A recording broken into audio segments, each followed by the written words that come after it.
আমি আজকে 1500 টাকা দিয়ে লুঙ্গি কিনেছি and that is not the most surprising part. I just came home to the cutest পোশাক। আসসালামু আলাইকুম ভিউয়ার্স, দেশ ও দেশের বাহির থেকে যারা আমার ভিডিওটি প্লে করেছেন জানাচ্ছি আন্তরিক শুভেচ্ছা ও অভিনন্দন। আশা করি সবাই ভালো আছেন, সুস্থ আছেন, আলহামদুলিল্লাহ। তো ভিউয়ার্স, জুলাই যোদ্ধা ও বিপ্লবী কন্যা কারিনা কায়সারকে ভারতে নেওয়া হয়েছিল উচ্চ চিকিৎসার জন্য। তবে সেখানে গিয়ে চিকিৎসার নানান বাধা বিপদগ্রস্ততার ভেতরে তারা পড়ে যান, কেননা ফ্যাসিবাদীর বিরুদ্ধে 5ই আগস্ট তিনি রাজপথে নেমে এসেছিলেন। এটাই হলো তার অপরাধ। দর্শক, সর্বশেষ এখানেই শেষ নয়। কারিনা কায়সারের সাথে ভারতে চিকিৎসা দেওয়া হয়েছে নাকি চিকিৎসার নামে তাকে হত্যা করা হয়েছে, এটা নিয়েও কিন্তু এখন নানান আলোচনা ও সমালোচনার জন্ম নিয়েছে। দর্শক আসুন, সর্বশেষ আমরা বিস্তারিত জানবো যে কারিনা কায়সারের মৃত্যুটা স্বাভাবিক নাকি অস্বাভাবিক। সো ভিডিওতে যাওয়ার আগে ছোট রিকোয়েস্ট করবো, যারা চ্যানেলটি সাবস্ক্রাইব করেননি সকল আপডেট সবার আগে জানতে অবশ্যই চ্যানেলটি সাবস্ক্রাইব করে পাশে রাখবেন। দর্শক আসুন স্ক্রিনে। তো দুঃখের সাথে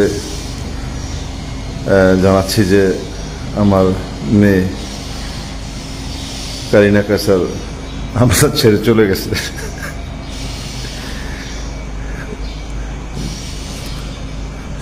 গত শুক্রবার ছিল, শুক্রবার দিন দিবাগত রাত্রে, সম্ভবত রাত্রে 11টার দিকেই বা 11:30টার দিকে সে আমাদের ছেড়ে চলে গেছে। কিন্তু হসপিটাল থেকে জানানো হয় একটু পরে, তারা শেষ চেষ্টা করছিল ইয়ে করা। তারপরে প্রায় 12:30 পৌনে 1টার দিকে জানাইল যে তারা ফেইলুর। কারিনা আজকে আমাদের মাঝে নাই। আবার দোয়া চাচ্ছেন, আমরা সবাই দোয়া করছি। একটা ভালো মেয়ে, একটা আমাদের একটা একটা একটা একটা ভবিষ্যৎ প্রজন্মের একটা উদাহরণ। আমাদের এই মা আজকে মৃত্যুর সাথে পাঞ্জা লড়ছেন। তার এবং এ হেপাটাইটিস এবং এ হয়েছে। সবাই আমরা দোয়া করছি এবং দোয়া চাচ্ছি। অনেকেই লিখেছেন, দেখলাম সকালবেলা থেকে দেখলাম যে অনেকে লিখেছে বিষয়টি, সেই জন্য আমি অবতারণা করছি। আপনাদেরকে অনেকবার বলেছি, অনেকবার লিখেছি যে এই ফুসকা আমাদের জীবন ধ্বংসের একটা প্রধান কারণ। আমি কাহিনী বলবো, আপনারা একটু শুনবেন প্লিজ। তো এখানে মলের জীবাণু, মলের ভাইরাস, এটা একটা বড় আমাদের খাদ্যের ভেজাল খাদ্য বলেন, অপরিচ্ছন্ন খাদ্য বলেন এবং প্রাণ সংহারী খাদ্য বলেন। আজকে ডাক্তাররা বলছেন, আজকে সবাই বলছেন, সবাই জানেন কারিনা কায়সারের যে হেপাটাইটিস এবং এ হয়েছে, এটা হয়েছে পানিবাহিত এবং মলের ভাইরাস। মল থেকে আসে এই ভাইরাসগুলো, এই ব্যাকটেরিয়াগুলো। এই যে হেপাটাইটিস এবং ই। আরো একটা বড় বিষয় হচ্ছে এই রোগে অনেকেই মারা গিয়েছে, অনেকেই। এবং আরো ভয়াবহ বিষয় হচ্ছে এই এবং এ প্রায়শত দেখা যায় মেয়েদের বেশি হয়। কেন বলেন তো? ছেলেরা বেশি ফুচকা খায় না মেয়েরা বেশি ফুচকা খায়? নোংরা পানি থেকে আসে এইটা, ওয়াসার পানি যদি লাইনে কোথাও লিকেজ থাকে, নালা নর্দমার সঙ্গে থাকা স্বাভাবিক, এটা আমরা সবাই জানি। গন্ধে, অনেক জায়গায় গন্ধে পানি খাওয়া যায় না। তাহলে এই এবং এ ভাইরাস হবে এবং ম্যাক্সিমামই বাঁচাতে পারবেন না। ফুসকা প্রাণ সংহার করছে আমাদের বাচ্চাদের এবং আমাদের। কারিনা কায়সারের এবং এ ক্লিন, উনি খাদ্যে থেকে, মা আমাদের অসুস্থ হয়েছে খাদ্য থেকে এবং খাদ্যবাহিত এই ভাইরাস থেকে। দেখেন, আমি তখন ফুড সেফটি অথরিটিতে সবকিছু টেস্ট করে চলেছি। হঠাৎ এইটা মাথায় আসলো, কারণ এর আগে আমরা টেস্ট করেছি, অসংখ্য এজেন্সি টেস্ট করেছে। কয়েকদিন আগেও পত্রিকায় এসেছে যে ফুচকায় মলের জীবাণু পাওয়া গেছে। ফুচকা মানে কিন্তু মলের জীবাণু। ঘটনাটা কি, কিভাবে বানায় খোঁজ নিলাম। ঢাকা শহরে আপনারা অনেকে বলতে পারবেন, যাত্রাবাড়ি মোড় থেকে একটা রাস্তা, এটা কোন দিক আমি জানি না, মেইন রোড, বড় বড় যে হাইওয়ে, তার মাঝামাঝি কোনাকুনি একটা বাজারের দিকে রাস্তা ঢুকে গিয়েছে টুয়ার্ডস ঢাকা। মানে আমরা যদি নারায়ণগঞ্জ ওই দিক থেকে, কাশপুর থেকে সোজা আসি, তাহলে যে চত্বর একটু ঘুরে যখন আমরা আবার ঢাকার দিকে আসব, সেই সময় ঠিক কোনাকুনি রাস্তাটা ঢুকে গেছে। ওইখানে ভিতরে একটা গ্রামে, একটা বস্তিতে এই ফুচকাগুলো বানানো হয়। আমি ম্যাজিস্ট্রেট পাঠালাম, এপিবিএন সাথে কয়েকজন এপিবিএন আর একজন ম্যাজিস্ট্রেট তো গিয়েছে, আর আমার ইন্সপেক্টর গিয়েছে। ওরা ওখান থেকে যা জানালো, ভয়াবহ চিত্র। শুধু একটা কাহিনী বলি, আমার ম্যাজিস্ট্রেট বলল, স্যার এখানে অপারেশন কি করব? আমি বলি, কেন? বলে, এখানে তো জরিমানাও কাউকে করা যাবে না, এখানে গ্রেফতারও কাউকে করা যাবে না। কেন করা যাবে না? বলে, স্যার এখানে অসংখ্য অজস্র ঘরে, সনের ঘর, ভাঙা ঘর, একদম বস্তি, ওয়াসার পানির লাইন নেই, সব নালা নালা নর্দমা, নালা নর্দমা, এর মধ্যে ছোট ছোট কুঠরি।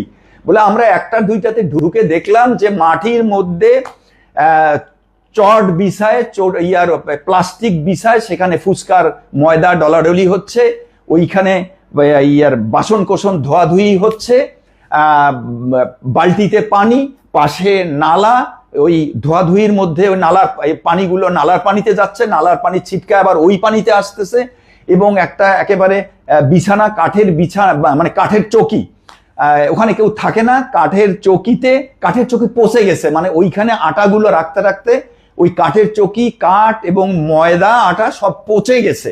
বলে, ওইখানে ময়দাগুলো রাখা, মশা মাছি, তারপরে ময়দা, কিছু কিছু ময়দাতে একটা গামছা দিয়ে ঢাকা, ফার্মেন্টেশন করার জন্য মেবি। বলে, স্যার গামছাটা পচে গেছে, পাশে নর্দমা, কলের পানি নেই, তাহলে এরা পানি পায় কোথায়? নর্দমার উপরে আবার পানি প্রবাহিত হচ্ছে, মেবি ওরা ওই পানি দিয়ে এগুলো ধোয়ে বা এগুলো পানি এইগুলো খাবার বানায়। এই হলো, এবং যারা বানাচ্ছে তাদের পুরো খালি গা, একদম ঘাম, নোংরা হাত। স্ক্রিনে আমরা সে সম্পর্কে বিস্তারিত জানলাম। এই বিষয়ে আপনাদের মতামত কমেন্টে জানান। কেউ ভিডিওটি স্কিপ করবেন না। ভারত বিদ্বেষ, আওয়ামী লীগ বিদ্বেষ হওয়ার কারণেই কি কারিনা কায়সারকে ভারতে গিয়েই জীবনটা দিয়ে দিতে হলো? চিকিৎসার নামে তাকে চিকিৎসার মাধ্যমেই কি শেষ করে দেওয়া হলো? এটা নিয়ে কি বলছেন বিজ্ঞ রাজনীতিবিদগণ? বিস্তারিত আপডেট জানবো রিপোর্টে। চটপটি, ফুচকা আর রাস্তার ধারের ঠান্ডা শরবতের প্রতি লোভী যেন কাল হয়ে দাঁড়ালো তরুণ কন্টেন্ট ক্রিয়েটর কারিনা কায়সারের জীবনে। চিকিৎসকদের ভাষ্য অনুযায়ী তার লিভার মারাত্মকভাবে ক্ষতিগ্রস্ত হয়েছে এবং শরীরে হ্যাপাটাইটিস এ ও হ্যাপাটাইটিস ই ভাইরাসের উপস্থিতি পাওয়া গেছে। 11 মে রাতে এয়ার অ্যাম্বুলেন্সে করে চেন্নাই নেওয়া হয় কারিনা কায়সারকে। একসময় নিয়মিত ভিডিও আর হাসি খুশি কন্টেন্ট দিয়ে সামাজিক মাধ্যমে সরব থাকা এই তরুণীর হঠাৎ এমন শারীরিক অবস্থার খবর ছড়িয়ে পড়তেই উদ্বেগ ছড়িয়ে পড়ে ভক্ত অনুসারীদের মধ্যে। একই সঙ্গে নতুন করে সামনে আসে রাস্তার অস্বাস্থ্যকর খাবার ও দূষিত পানির ভয়ঙ্কর বাস্তবতা। চিকিৎসকদের মতে হ্যাপাটাইটিস এ এবং ই মূলত খাদ্য ও পানিবাহিত ভাইরাস।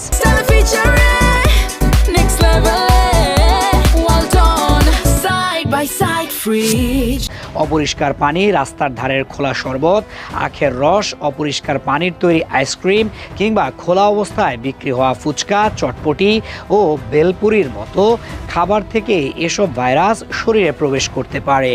বিশেষজ্ঞরা বলছেন, রাজধানী ঢাকার বিভিন্ন এলাকায় রাস্তার পাশে বিক্রি হওয়া অনেক খাবারে ইতোমধ্যেই বিপজ্জনক মাত্রার জীবাণুর অস্তিত্ব মিলেছে। সাম্প্রতিক এক গবেষণায় এমনও উঠে এসেছে যে কিছু খাবারে সরাসরি মলমূত্রজনিত ব্যাকটেরিয়ার উপস্থিতি পাওয়া গেছে। অথচ প্রতিদিন হাজার হাজার মানুষ বিন্দুমাত্র চিন্তা না করেই এসব খাবার খেয়ে যাচ্ছেন। কারিনা কায়সারের ঘটনা এখন শুধু একজন কন্টেন্ট ক্রিয়েটরের অসুস্থতার খবর নয়, বরং এটি শহুরে জীবনের এক ভয়াবহ সতর্ক সংকেত হয়ে দাঁড়িয়েছে। অনেকেই মনে করেন বছরের পর বছর তো এসব খাচ্ছি, কিছুই হয়নি, কিন্তু চিকিৎসকরা বলছেন ভাইরাস বা ক্ষতিকর ব্যাকটেরিয়া শরীরে প্রবেশ করার পর তা ধীরে ধীরে লিভার, কিডনি বা পরিপাকতন্ত্রের মারাত্মক ক্ষতি করতে পারে। বিশেষ করে গরমের এই সময়ে রাস্তার ধারে শরবত, বরফ, কাঁচা ফল কিংবা টক জাতীয় খাবারের ঝুঁকি আরও বেশি বলে জানিয়েছেন জনস্বাস্থ্য বিশেষজ্ঞরা। কারণ বেশিরভাগ ক্ষেত্রে এসব খাবার তৈরিতে ব্যবহৃত পানি নিরাপদ নয় এবং স্বাস্থ্যবিধি মানার প্রবণতাও খুব কম। খাবার পরিবেশনকারীদের হাত, বাসন কিংবা ব্যবহৃত পানির মাধ্যমে খুব সহজে ভাইরাস ছড়িয়ে পড়তে পারে। অথচ সামান্য কিছু সতর্কতা হয়তো বড় বিপদ এড়াতে পারে। কারিনা কায়সারের বর্তমান অবস্থা দেখে এখন আতঙ্কিত অনেকেই। সামাজিক মাধ্যমে তার দ্রুত সুস্থতা কামনা করে অসংখ্য মানুষ পোস্ট দিচ্ছেন, কিন্তু একই সঙ্গে প্রশ্ন উঠছে, আমরা কি সত্যি আমাদের প্রতিদিনের খাবারের নিরাপত্তা নিয়ে সচেতন? সামান্য জিভের স্বাদের জন্য যেসব খাবারের দিকে আমরা প্রতিদিন ছুটে যাই, সেগুলোর মধ্যেই যদি লুকিয়ে থাকে ভয়ঙ্কর রোগের জীবাণু, তাহলে এই অসচেতনতার মূল্য মূল্য আর কতজনকে জীবন দিয়ে দিতে হবে। দর্শক, স্ক্রিনে আমরা সে সম্পর্কে বিস্তারিত জানলাম। সো ভিডিও এই পর্যন্ত। ভালো লাগলে লাইক অ্যান্ড কমেন্ট করবেন। দেশের সকল আপডেট সবার আগে জানতে অবশ্যই চ্যানেলটি সাবস্ক্রাইব করে পাশে রাখবেন। দেখা হবে পরবর্তী ভিডিওতে ইনশাআল্লাহ। আসসালামু আলাইকুম ওয়া রাহমাতুল্লাহ।